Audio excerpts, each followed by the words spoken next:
اعوذ باللہ السمیع العلیم من الشیطان الرجیم بسم اللہ الرحمن الرحیم الحمد للہ رب العالمین الرحمن الرحیم مالک یوم الدین ایاک نعبد و ایاک نستعین اہدنا الصراط المستقیم صراط الذین انعمت علیہم غیر المغضوب علیہم ولا الضالین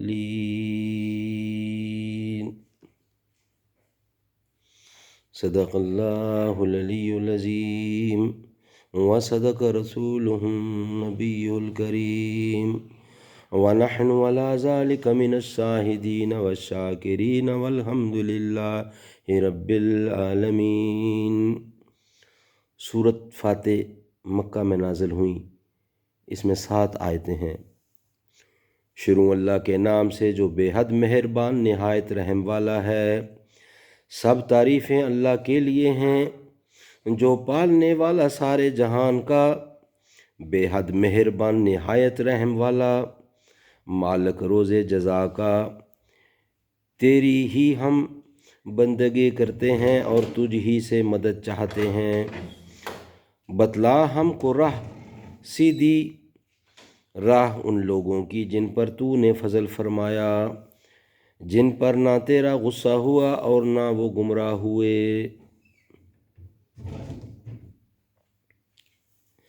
رحمان اور رحیم دونوں مبالغہ کے صیغہ میں ہیں، اور رحمان میں رحیم سے زیادہ مبالغہ ہے۔ ترجمہ میں ان سب باتوں کا لحاظ ہے، یعنی سب تعریفیں عمدہ سے عمدہ اول سے آخر تک جو ہوئی ہیں اور جو ہوں گی خدا ہی کو لائق ہیں، کیونکہ ہر نعمت اور ہر چیز کا پیدا کرنے والا اور عطا کرنے والا وہی ہے، اور خواہ بلا واسطہ عطا فرمائے یا بالواسطہ۔ جیسے دھوپ کی وجہ سے اگر کسی کو حرارت یا نور پہنچے تو حقیقت میں آفتاب کا فائز ہے۔ تو اب اس کا یہ ترجمہ کرنا کہ ہر طرح کی تعریف خدا ہی کو سزاوار ہے، بڑی کوتاہی کی بات ہے، جس کو اہل فہم خوب سمجھتے ہیں۔ مجموعہ مخلوقات کو عالم کہتے ہیں اور اس لیے اس کی جمع نہیں لاتے، مگر آیت میں عالم سے مراد ہر جنس، مثلا عالم جن، عالم ملائکہ، عالم انس وغیرہ وغیرہ ہیں، اس لیے جمع لائے تاکہ جمع افراد عالم کا مخلوق جناب باری ہونا خوب ظاہر ہو جائے۔ اس کے خاص کرنے کی اول وجہ تو یہی ہے کہ اس دن بڑے بڑے امور پیش آئیں گے، ایسا خوفناک روز نہ پہلے ہوا نہ آگے کو ہو۔ دوسرے اس روز بجز ذات پاک حق تعالیٰ کے کسی کو ملک و حکومت ظاہری بھی تو نصیب نہ ہوگی۔ لمن الملک اليوم للہ الواحد القہار۔ اس آیات شریفہ سے معلوم ہوا ہے کہ اس کی ذات پاک کے سوا کسی سے حقیقت میں مدد مانگنی بالکل ناجائز ہے۔ ہاں اگر کسی مقبول بندہ کو محض واسطہ رحمت الہی اور غیر مستقل سمجھ کر استعانت ظاہری اس سے کرے تو یہ جائز ہے کہ یہ استقامت در حقیقت حق تعالیٰ ہی سے استعانت ہے۔ جن پر انعام کیا گیا وہ 4 فرقے ہیں، نبیین و صدیقین و شہداء و صالحین۔ کلام اللہ میں دوسرے موقع پر اس کی تصریح ہے، اور المغضوب علیہم سے یہود اور ضالین سے نصارہ مراد ہیں۔ دیگر آیات و روایات اس پر شاہد ہیں، اور صراط مستقیم سے محرومی کل 2 طرح پر ہوتی ہے: عدم علم یا جان بوجھ کر کوئی فرقہ گمراہ، اگلا پچھلا ان 2 سے خارج نہیں ہو سکتا۔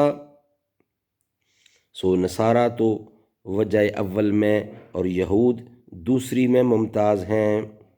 یہ صورت خدا تعالیٰ نے بندوں کی زبان سے فرمائی کہ جب ہمارے دربار میں حاضر ہو تو ہم سے یوں سوال کیا کرو۔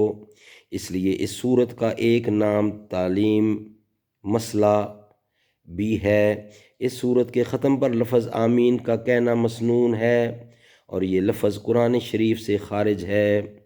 معانی اس لفظ کے یہ ہیں کہ الہی ایسا ہی ہو، یعنی مقبول نہ ہوں،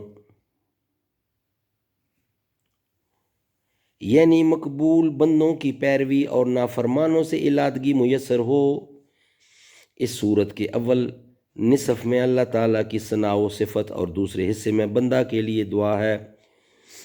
غیر المغضوب الذین کا بدلہ ہے، کا بدل ہے یا اس کی صفت ہے، اس لیے اس کے مناسب ترجمہ کیا گیا ہے۔ بعض تراجم دہلویہ میں جو اس کا ترجمہ کیا ہے خلاف ترکیب و خاص خلاف مقصود ہے۔ صدق اللہ العلی العظیم وصدق رسولہ النبی الکریم ونحن علی ذلک من